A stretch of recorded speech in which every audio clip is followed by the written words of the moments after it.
매일 성경과 함께하는 지구촌 아침 묵상입니다.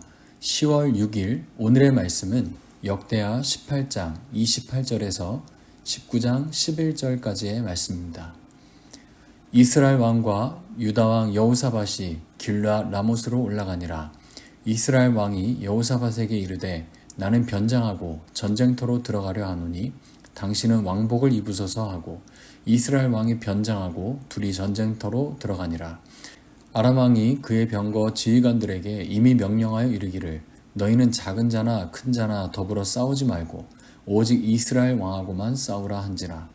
병거의 지휘관들이 여호사밧을 보고 이르되 이가 이스라엘 왕이라 하고 돌아서서 그와 싸우려 한즉 여호사밧이 소리를 지르매 여호와께서 그를 도우시며 하나님이 그들을 감동시키사 그를 떠나게 하신지라. 병거의 지휘관들이 그가 이스라엘 왕이 아님을 보고 추격을 그치고 돌아갔더라. 한 사람이 무심코 활을 당겨 이스라엘 왕의 갑옷 솔기를 쏜지라. 왕이 그의 병거 모는 자에게 이르되 내가 부상하였으니 내 손을 돌려 나를 진중에서 나가게 하라 하였으나 이날의 전쟁이 맹렬하였으므로 이스라엘 왕이 병거에서 겨우 지탱하며 저녁 때까지 아람 사람을 막다가 해가 질 즈음에 죽었더라. 유다 왕 여호사밧이 평안히 예루살렘에 돌아와서 그의 궁으로 들어가니라. 하나님의 아들 선견자 예후가 나가서 여호사밧 왕을 맞아 이르되 왕이 악한 자를 돕고 여호와를 미워하는 자들을 사랑하는 것이 옳으니이까 그러므로 여호와께로부터 진노하심이 왕에게 임하리이다. 그러나 왕에게 선한 일도 있으니 이는 왕이 아세라 목상들을 이 땅에서 없애고 마음을 기울여 하나님을 찾음이니이다 하였더라.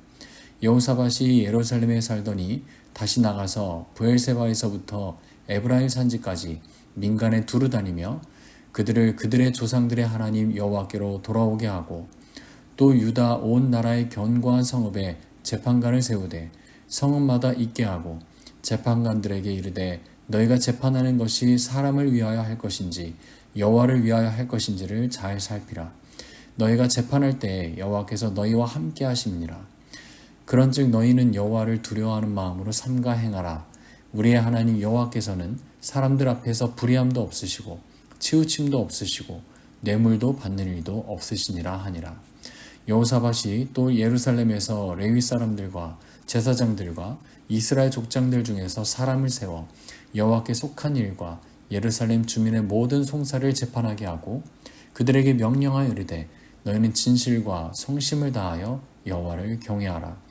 어떤 성읍에 사는 너희 형제가 혹 피를 흘림이나 혹 율법이나 계명이나 율례라 규례로 말미암아 너희에게 와서 송사하거든 어떤 송사든지 그들에게 경고하여 여호와께 죄를 범하지 않게 하여 너희와 너희 형제에게 진노하심이 임하지 말게 하라. 너희가 이렇게 행하면 죄가 없으리라. 여호와께서 속한 모든 일에는 대제사장 아마랴가 너희를 다스리고 왕에게 속한 모든 일은 유다 지파의 어른 이스마엘의 아들 스바랴가 다스리고 레위 사람들은 너희 앞에 관리가 되리라. 너희는 힘써 행하라. 여호와께서 선한 자와 함께 하실지로다 하니라. 아멘. 오늘은 공의를 이루는 사람들이라는 제목으로 오늘 말씀을 전하겠습니다. 오늘 본문은 아합과 므낫세 왕국의 역사 가운데 하나님의 뜻대로 공의를 세우고 지키는 사람들이 등장합니다. 우리가 흔히 공의라고 하면 단순히 법이나 규칙을 지키는 것 혹은 잘못을 처벌하는 것으로 이해하기 쉬운데요.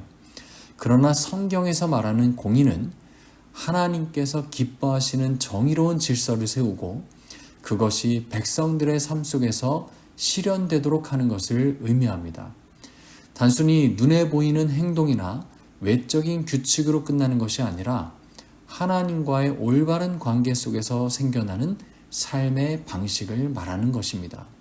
오늘 말씀을 통해 하나님의 공의가 어떠한 방식으로 이루어지고 우리에게 주는 도전이 무엇인지 함께 묵상해 보겠습니다. 오늘 본문 18장 28절 말씀을 보면 전쟁에서 승리한 이 아합의 군대가 귀환할 때 바알 선지자와 또 아합은 서로 다른 목소리로 백성들을 인도하고 있습니다. 먼저 이 아합은 자기의 의를 내세우지만 하나님의 뜻과 공의를 세우지 않습니다. 세상의 권력과 자기 유익을 기준으로 판단하는 것은 하나님의 백성들을 혼란하게 만들고 또 참된 정의를 가리우는 것입니다. 오늘날 우리 삶에서도 인간의 계산과 기준으로 판단하는 순간에 우리가 믿는 하나님을 향한 공의가 흐려질 수 있습니다. 하나님께서 원하시는 정의와 인간적인 판단이 충돌할 때 우리는 종종 혼란스러워하고 올바른 선택을 놓치기 쉽습니다. 이 장면은 정말 그러한 상황을 잘 보여주고 있습니다. 19장에 기록된 여호사밧 왕의 행동에서 하나님의 공의가 어떻게 이루어지는지를 더 분명하게 볼 수가 있습니다. 여호사밧은 왕으로서 재판관을 세우며 그들에게 이렇게 명령합니다. 7절을 보시면 백성을 두루 다스릴 때 마음을 다하여 여호와를 경외하며 라고 말씀합니다. 단순히 법을 집행하거나 권력을 남용하는 것이 아니라 하나님을 경외하는 마음으로 판단해야 참된 공의가 이루어진다는 겁니다. 우리가 매일의 삶 속에서 내리는 결정, 그리고 직장과 가정에서 맡은 책임, 공동체 안에서의 역할 등 모든 순간에도 이러한 기준을 동일하게 적용해야 하는 것입니다. 하나님을 경외하며 마음을 다하는 삶이 바로 하나님의 공의를 이루는 삶입니다. 여호사밧이 세운 이 재판관들은 단순히 법을 집행하는 그런 역할에 머물지 않았습니다. 그들은 하나님의 백성을 위해서 또 하나님 앞에서 자신의 마음을 점검하며 공정하게 판단해야 했습니다. 오늘날 우리도 삶의 자리에서 비슷한 역할을 맡습니다. 때로 우리는 권한과 책임을 가지고 선택을 내려야 하는 그런 순간들이 있습니다. 그때 인간적인 계산이 아니라 하나님의 기준에서 판단하려고 노력할 때 우리는 이 땅에 진정한 공의를 이루는 사람으로 세워지게 되는 것입니다. 본문에서 강조되는 또 하나의 메시지는 공의는 한순간의 결단으로 끝나는 것이 아니라 지속적인 관리와 관심 속에서 이루어진다는 점입니다. 여호사밧은 재판관들을 세운 후에 그들을 격려하며 하나님을 의지하도록 권면했습니다. 단순히 규칙이나 지침을 주고 끝내는 것이 아니라 마음과 신앙이 올바르게 자리 잡도록 지속하여서 격려하고 도와주는 과정이 필요하다는 것입니다. 이것은 오늘날 공동체 안에서 우리가 서로를 돕고 지도자와 구성원 모두가 하나님을 경외하며 살아갈 때 하나님의 공의가 온전하게 이루어질 수 있다는 것을 보여주고 있습니다. 오늘 본문을 통해 우리가 묵상해야 될 또 다른 부분은 공의라는 것은 정의로운 질서와 하나님의 뜻을 실현하는 동시에 사람들의 삶의 안정과 평안을 주는 역할을 한다는 것입니다. 하나님의 참된 공의가 이 땅에 세워질 때 사회와 공동체는 이제 이러한 혼란에서 벗어나게 되고 약자와 강자 또 백성 모두가 하나님의 정의 안에서 모두 다 보호받게 된다는 것입니다. 사랑하는 성도 여러분, 오늘 하루도 하나님의 말씀 앞에서 우리의 판단과 행동을 점검하며 하나님을 경외하는 마음으로 하나님의 공의를 세워가는 그런 복된 삶을 살아가시기를 소원합니다. 우리 각자의 자리에서 진리와 정의를 실천하고 하나님의 공의가 이 땅 가운데 또 우리의 삶 가운데 드러나도록 힘써 가시는 우리 복된 성도님들이 되시기를 소원합니다. 기도하겠습니다. 사랑과 은혜가 충만하신 하나님 아버지, 오늘 하루도 주의 말씀으로 시작하게 하시니 감사드립니다. 우리 삶의 모든 자리에서 하나님의 공의와 정의를 이루게 하여 주옵시고 판단과 행동 가운데 하나님을 경외하는 마음이 늘 함께하도록 우리 가운데 인도하여 주시옵소서.